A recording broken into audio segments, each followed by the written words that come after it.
안녕하세요. 전 30대 여성이고 늘 보기만 하다 이렇게 제 사연을 적어봅니다. 저는 어려서부터 가난함 속에 살아서 그런지 정말 악착같이 살았어요. 젊어서 놀면 뭐하냐 하는 마음에 회사 일이 끝나도 저녁에 알바를 하면서 늘 투잡 인생으로 살았습니다. 그렇게 일만 하면서 살다 보니까 돈을 쓸 일이 딱히 없었고 그 덕에 돈을 더 많이 벌고 많이 모을 수 있었어요. 제가 성인이 되어 회사 생활을 할 때는 집안 사정이 좋아지며 자리를 안정적으로 잡았지만 전 늘 집이 없는 서러움을 겪으면서 살아서 그런지 내 집 마련이라는 꿈을 꾸면서 남들보다 열심히 일했습니다. 이제 부모님도 알아서 잘 사시고 제 밑에 4살 어린 남동생만 자리를 제대로 잡으면 모든 게 완벽하겠다 할 때쯤 제 나이 30살에 드디어 내 집 마련을 했어요.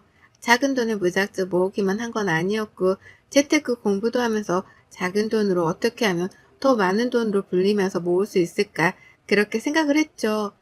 수도권의 30평대 아파트를 제 명의로 계약하고 집으로 가던 날 온 가족이 절 기다리며 케이크에 맛있는 음식들을 한 상 차려두고 축하를 해줬습니다. 진짜 내 딸이지만 장하고 기특하다. 너 나이에 그렇게 집 사는 게 쉽지가 않은데 우리 딸은 더 큰 사람이 될 거다. 정말 고생했어. 혜진아 정말 고생했고 엄마랑 아빠가 못나서 네가 그렇게 이 악물고 산 건 아닌가 싶어서 속상하면서도 결과물이 이렇게 좋으니까 다행이지 싶다. 내 딸 수고했어. 아니야. 우리 집에 어려운 적이 없으면 오늘 이렇게 큰 기쁨도 누리지 못했을 거야. 난 그래서 현재 이 삶 정말 만족하고 행복하게 생각하고 있어. 고마워. 이게 다 엄마랑 아빠 덕분이야. 그렇게 온 가족이 둘러앉아 축하 파티도 하고 전 그 이후로도 돈도 열심히 벌고 모으면서 재테크도 열심히 한 결과 1.5룸 정도의 오피스텔 하나를 더 샀습니다. 아파트와 오피스텔 월세를 받으면서도 충분히 먹고 살 정도가 되었기에 투잡으로 하던 일을 그만두고 회사 일만 하면서 이제는 여유를 즐겼어요. 좋았습니다. 20대 내내 이 악물고 악착까지 산 결과로 남은 생은 정말 평온하게 보낼 수 있다는 게 참 행복하고 좋았어요. 여유가 생기니 연애를 할 때도 마음가짐이 달라졌습니다. 제가 금전적으로 안정이 되었고 여유가 있으니 상대가 꼭 여유가 있는 집이 아니라도 괜찮은 사람인 인성이 좋으며 합이 잘 맞으면 된다고 생각했고 그러던 중 남편을 만났어요. 홀어머니와 여동생과 살고 있다던 남편도 어려서 참 많은 고생을 하면서 살았고 그 말을 듣는데 공감이 되면서 너무 속이 상해서 서로를 위로하며 잘 만났죠. 결혼에 대해 슬슬 얘기가 오고 가게 되었고 남편과 함께 의논을 한 뒤 결혼하게 되었습니다. 결혼은 원래 제 아파트에서 살까 생각도 했지만 남편 회사가 너무 멀어서 집을 새로 구했어요. 사실 결혼할 때 서로 금전적인 부분을 모두 오픈하고 어떻게 할지 계획을 세웠는데 남편이 생각보다 모은 돈이 별로 없어서 조금 당황스럽긴 했습니다. 그치만 뭐 빚이 있는 건 아니고 제가 여유가 있었고 신용도도 좋은 편이라서 제 앞으로 이것저것 해가며 집도 구하고 살림살도 채우고 했죠. 결혼하고 보니 혼자 살게 된 신우가 조금 걱정스럽긴 했어요. 저희가 결혼 준비를 할 때 신우가 일 때문에 독립을 하게 되었고 남편도 나와 사니 얼떨결에 혼자 살게 되어서 얼마나 쓸쓸하고 외로울까 싶었죠. 자주까진 아니어도 꼭 시간을 내서 주말에는 시댁에 가서 시간을 보내야겠다는 생각을 했습니다. 저희 집은 남동생도 있고 부모님 모두 다 같이 계시니까 그나마 괜찮았죠. 연애할 때는 모르던 부분들이 같이 살면서 하나씩 보이기 시작한다고들 하는데 정말 그랬습니다. 제 남편은 연애 때도 게임을 즐겨하는 걸 알고 있었지만 거의 중독 수준이었죠. 퇴근하면 밥도 컴퓨터 앞에서 먹으려고 하고 새벽 늦게까지 게임을 하다 출근을 했는데 그렇다 보니 매일 아침마다 피곤해져서 그렇게 살았어요. 이런 모습이 너무 꼴보기 싫어서 한 번은 뭐라고 했습니다. 여보, 게임 좀 적당히 즐길 수 없어? 지금은 무슨 중독 수준이야. 결혼을 같이 했는데 왜 내가 집안 살림을 다 해? 어머님은 당신 엄마니까 이해하고 군말 없이 하셨을지 모르겠는데 난 당신 엄마가 아니야. 밥 해줬으면 고마우니 설거지라도 하는 신용이라도 하던가 빨래라도 돌리던가 쓰레기라도 버려주던가 해야지. 어떻게 내가 하나부터 열까지 다 하겠어? 내가 뭘 한다고 그래. 당신도 퇴근하고 나면 책 읽고 하고 싶은 거 하잖아. 나도 똑같은 거지. 내가 그렇다고 게임에 빠져서 돈을 안 벌어다 주는 것도 아닌데 뭐가 문제야? 대화의 핵심이 뭔지 이해를 못하겠어? 당신이 게임을 하든 취미생활을 즐기든 어디까지나 즐기는 수준으로 해야지. 당신 할 건 하면서 당신이 돈을 벌어다 주는 게 아니잖아. 나도 돈 벌고 있고 나도 쉬고 싶은데 집안 살림은 다 내가 하려고 하니까 얼마나 버겁겠어. 그거 뭐 얼마나 힘들다고 그래? 내 친구들 와이프들은 맞벌이해도 여자들이 살림 다 알아서 하던데? 그래? 내 친구 남편들도 살림 다 같이 해주던데 이런 논리로 대화하면 끝도 없지 않겠어? 시끄럽고 같이 사는 집이고 결혼도 같이 한 거야. 적어도 밥 해주면 감사할 줄 알고 시익이라도 해. 이런 식으로 아무것도 안 하면 나도 아무것도 안 해? 저렇게까지 싸우려던 게 아닌데 말을 하면 할수록 답답한 마음에 선전포고를 했고 저는 어차피 저렇게 질러버린 거 남편의 행동을 유심히 지켜봤어요. 남편의 게임 사랑은 끝을 몰랐고 괘씸한 마음에 저녁도 차려주지 않았습니다. 저 혼자 맛있는 거 해서 먹고 딱 1인분씩만 해서 유치하게 먹었죠. 밥도 일부러 여유분을 두지 않았어요. 배고프면 뭐든 알아서 다 차려 먹으라는 심보로 말이죠. 본인이 퇴근하고 오면 원래 밥을 개걸스럽게 퍼먹고 게임을 해야 하는데 밥은 없지, 배는 고프지, 게임은 뭐 들어가서 만나기로 한 시간이 있지 하니까 열이 받았는지 저에게 화를 내는 거예요. 아, 뭐해, 진짜 당신 내 밥은 없어? 밥통에 밥도 없고 라면도 없고 뭐 먹으라고 네 것만 해서 지금 처먹는 거야? 뭐? 처먹어?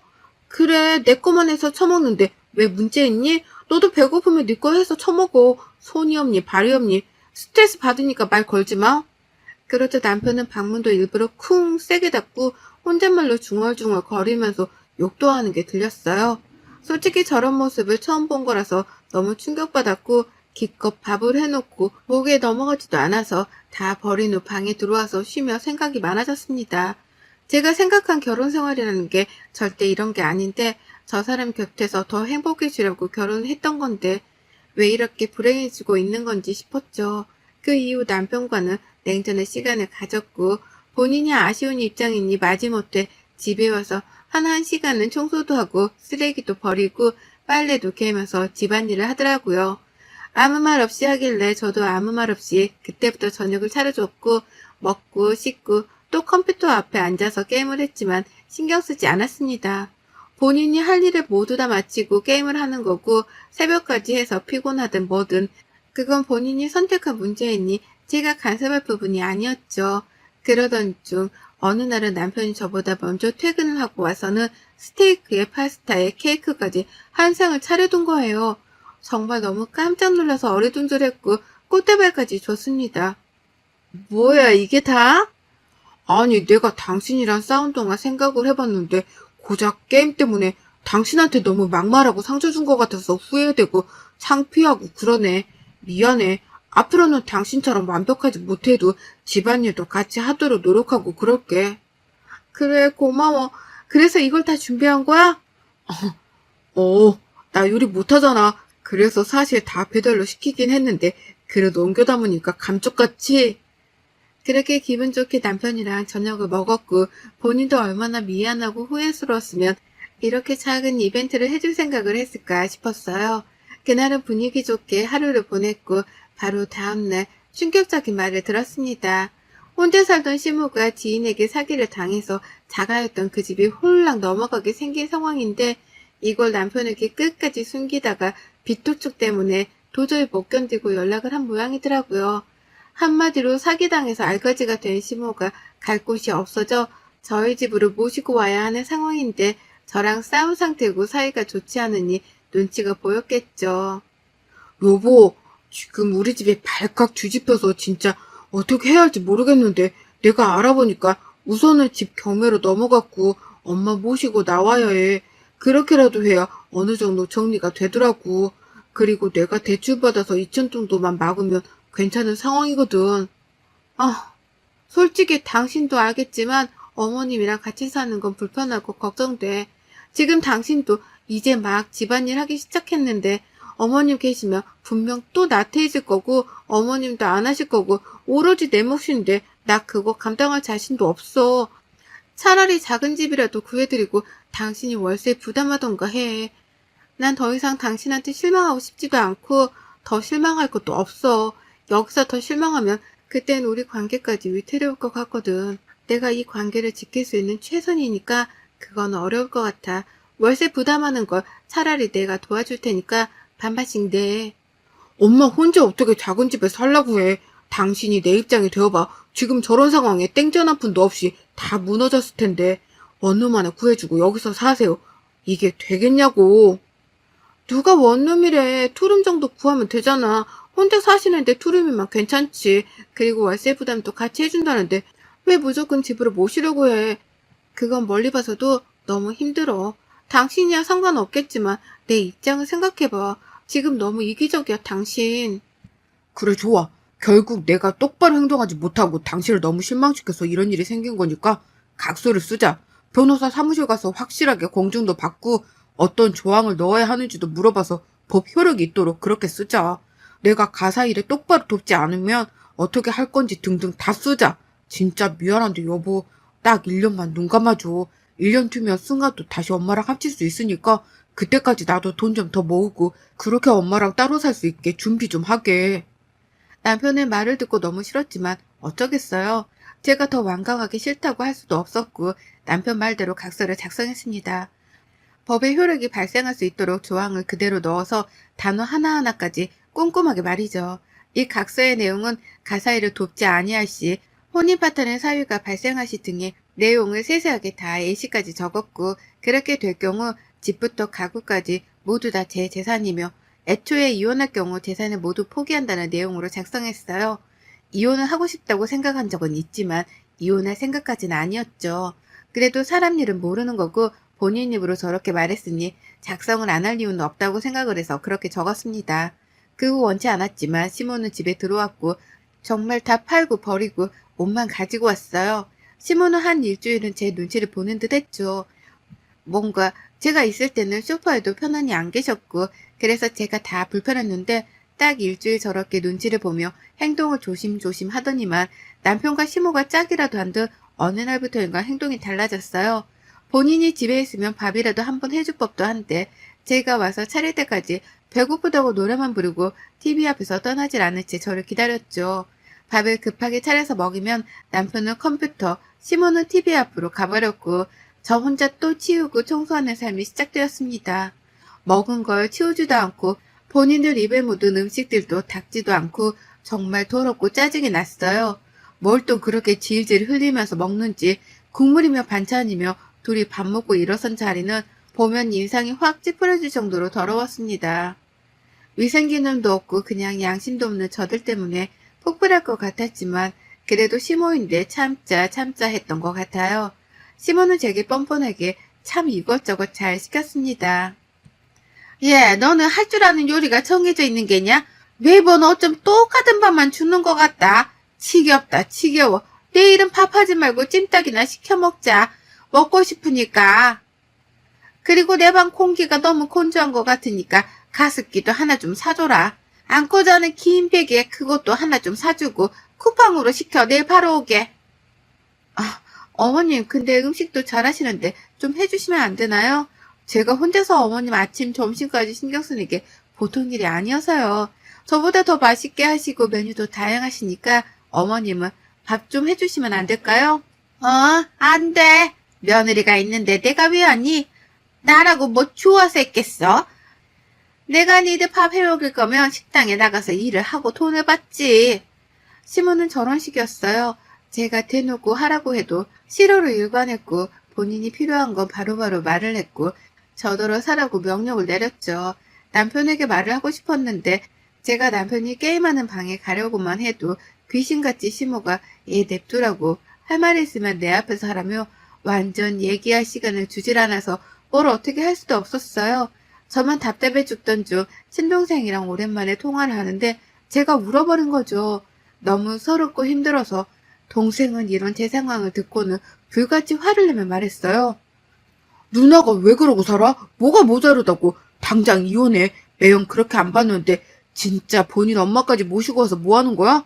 그냥 그들 사이에서 누나가 가정부로 살고 있는 거잖아. 당장 이혼해? 이혼을 하는 게 정말 맞는 건지 솔직히 고민 중이야. 결혼한 지 1년도 안 된 지금 이 시점에 여태껏 너무 힘들기만 했었고, 솔직한 심정으로는 시댁도 너무 완전히 무너지고, 저걸 나도 같이 감당하게 될까봐 나 그것도 싫은데 너무 이기적인 것 같아서 참 마음이 복잡해. 그게 왜 이기적이야? 누나는 그 누구보다 행복하게 살 자격 있고 그래야만 해. 당장 이혼해. 어차피 누나 그 아파트 전세 계약도 곧 끝나잖아. 차라리 이혼하고 그 집 들어가서 편하게 살아. 누나 누릴 거 다 누리면서. 동생과 대화하려고 마음이 많이 복잡했던 날 집을 가보니 노래를 부르던 찜닭을 둘이 먹고 있더군요. 저는 씻고 나와서 먹겠다 하고 씻고 나왔는데 다 먹고 또 그대로 뒀죠. 본인들이 먹으면서 쓴 휴지들까지 다 말입니다.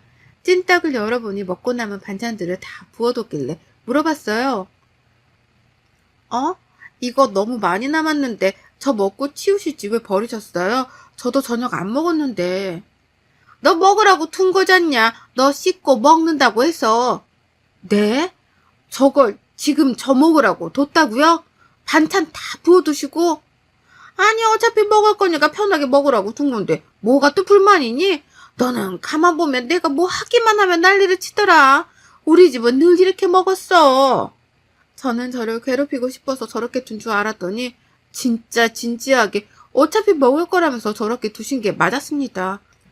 진짜 이걸 사는 방식이라고 해야 하는지 모르겠지만 이런 건 이미 습관으로 몸에 배어있기 때문에 바꾸기가 정말 힘들잖아요. 더럽고 싫었습니다. 저도 모르게 이혼 준비를 마음속으로 한 건지 전세 계약이 만료되는 세입자에게 미리 연락을 해줬어요. 연장은 어려우니 이사 준비하시라고 말이죠. 실거주 목적이라고 말씀도 드리고 최대한 기간은 사정을 봐주며 조율하기로 했습니다. 너무 힘겨운 마음에 남편에게 시무가 있든 없든 말한 적이 있어요. 컴퓨터 방에 가서 문을 닫고 말을 했죠. 당신 각자 쓴 거 잊었어? 나랑 이혼이라도 할 생각으로 이러고 사는 거야 지금? 당신 엄마까지 모시고 와서 이게 뭐 하는 거야? 내가 가정부야? 말 좀 해봐. 아 여보 지금 게임하잖아. 안 보여? 당신 소리 지르고 뭐라고 하는 거 여기 사람들 다 들려. 그니까 조용히 좀 하고 나가. 네가 인간이냐? 그 나이 먹고 게임에 빠져서 지 마누라 가정부를 두고 지 엄마랑 둘이 컴퓨터에 TV에 번갈아 가면서 그렇게 살고 싶니? 당신 지금 빚에 허덕이고 있잖아. 그럼 나가서 돈이라도 더 벌 생각을 해야지. 회사만 다니면 그게 끝이야? 이 한심한 인간아. 딱 거기까지만 해라. 한마디만 더 하면 안 참는다. 네가 뭔데 참고 말고야. 한심한 게 존심만 있어가지고 딱 말하는데 나 또한 여기까지야? 더는 못하니까 행동 똑바로 해. 안 그러면 너랑 나랑 끝이야. 남편에게 말을 했고 문을 열고 나가자 시몬은 저에게 막 뭐라고 했죠. 너는 내가 지금 이 꼴로 있으니까 네 남편도 우습고 나도 우습지? 어디서 못될 것만 배워서는 네가 돈 좀 있다고 사람 무시해도 되는 거냐? 어머님도 저한테 함부로 말씀하지 마세요. 집도 뭣도 없이 맨몸으로 쫓겨나신 어머님 거두고 있는 게 저인데 고맙지도 않으세요? 저 같으면 고맙고 눈치 보여서 낮 시간에 청소라도 할 것 같은데 양심에 털이 난 건지 참. 어머님도 그렇고 저 사람도 그렇고 양심이라고는 눈꼽만큼도 없네요. 그렇게 시무랑도 대판 싸우고 아무것도 하기 싫은 상황에서 저는 마음을 추스리고 또 추스리면서 일상을 보냈습니다. 그러다 어느 날은 퇴근하고 왔는데 거실에 짐들이 가득 놓여있고 신우가 있는 거예요. 불길한 느낌이 물었습니다. 이게 다 뭐예요? 아가씨 왜 여기 있어요? 내가 오라고 했다. 얘가 좀 일이 있어서 월세를 몇 달이나 밀렸나 봐. 그랬더니 글쎄 집주인이 인정머리도 없이 쫓아냈다고 하잖아. 그래서 어쩌겠냐. 지 오빠랑 내가 여기 있고 우리 집이 여기니까 일로 오라고 했지. 나랑 방은 같이 쓸 거니까 신경 쓰지 마라. 저는 폭발했고 도저히 이 생활을 하고 싶지 않았습니다. 악에 받쳐서 질렀어요. 대체 지금 뭐 어쩌라는 거야? 여기가 왜 당신네들 집이야? 지금 내 집에서 니들끼리 기생충 촬영하냐? 염치가 없어도 세상에 정도가 있지. 식구들이 어쩜 하나같이 기생하려고만 들어? 적당히가 없어. 적당히가. 아무것도 안 하고 놀고 먹는 한량처럼 지내는 주제에 진짜 니들은 사람도 아니다. 내가 딱 말하는데 바로 내일 니들 짐 사람 불러서 싹 집 앞에 던져둘 거야. 그거 가져가든 말든 알아서 하고 다들 내 집에서 꺼져. 이게 어디서 막말이야? 너 죽고 싶어? 하면서 제 뺨을 치려고 하길래 맞고 제가 뺨을 쳤어요. 감히 누구한테 손을 올려? 기생하는 주제에 찍소리도 하지 말고 네 딸이랑 아들 데리고 내 집에서 꺼져. 우리 집에서 기생충은 필요 없으니까. 이렇게 싸우는데도 방에서 컴퓨터만 하고 있는 남편에게 또 열이 받아서 컴퓨터 방에 가서 모니터와 본체를 집어들고 던져서 부셨습니다. 그 후 이 기생충들을 모두 내쫓았고 당장 어디로 가라는 거냐며 난리를 쳤지만 인터폰도 꺼두고 무시했죠. 급하게 회사의 사정을 대충 말하고 휴가를 냈고 저는 사람을 불러서 저들의 짐이라고 해봤자 옷밖에 없으니 그걸 다 쓰레기장 앞에 가져다 놨고 문자했어요. 니들 짐 쓰레기장 앞에 있으니까 가져갈 거면 빨리 가져가. 경비 아저씨한테 양해 구했고 자정 넘으면 버리신다고 했어. 절차대로 이혼을 진행했고 그 각서도 함께 제출했어요. 굳이 제출하지 않아도 재산 분할을 할 거리가 없어서 손해 하나 보지 않고 이혼하게 되었습니다. 이혼 후 저는 제 아파트에 들어가서 살고 있는데 정말 이게 사는 거지 싶게끔 삶의 질이 완전히 달라진 거 있죠? 하루하루 너무 행복하게 살고 있는 요즘이고 진작에 이혼할 걸 왜 참았나 싶어요. 어쩌면 제가 연애 때 너무 사랑했던 그 사람의 모습이 돌아오지 않을까 하는 착각의 기다림을 했던 것 같습니다. 여러분의 생각은 댓글로 남겨주세요. 오늘도 시청해 주셔서 정말 감사합니다.